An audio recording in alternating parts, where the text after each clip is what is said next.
Hi friends, this is Anita Pandian, Kalkiyin Sivagamiyin Sabadam Part 4. Paranjothi Pulikesi மன்னர்கிட்ட மாட்டிப்பாரு.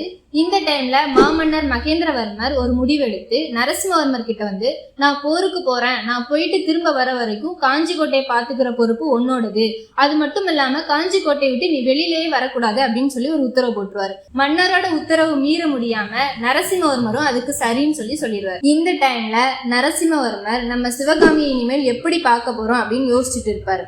ஆனா மாமன்னர் மகேந்திரவர்மன் சிவகாமிக்கும் நரசிம்மவர்மருக்கும் உள்ள காதல் பிடிக்காம தான் இந்த உத்தரவையே போட்டிருப்பாரு. இங்க நடந்தது எதுவுமே தெரியாத சிவகாமி டெய்லியும் அவங்க ரகசியமா மீட் பண்ற இடத்துக்கு வந்து நரசிம்மவர்மர் தன்னை பார்க்க வருவாருன்னு சொல்லி வெயிட் பண்ணிட்டே இருப்பா.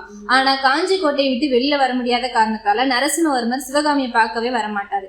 இதனால சிவகாமிக்கு நரசிம்மவர்மன் மேல கோபம் வந்துடும். இதெல்லாம் ஒரு பக்கம் நடந்துட்டு இருக்கும்போது பரஞ்சோதி கிட்ட புலிகேசி மன்னர் கேட்பாரு, நீ யாரு, எதுக்காக இந்த டைம்ல வந்த, காஞ்சி கோட்டை சேர்ந்த ஒற்றனா அப்படின்னு சொல்லி கேள்வி கேட்டுட்டு இருப்பாரு. இது எதுவுமே புரியாத மாதிரி பரஞ்சோதி நின்றுட்டு இருப்பாரு.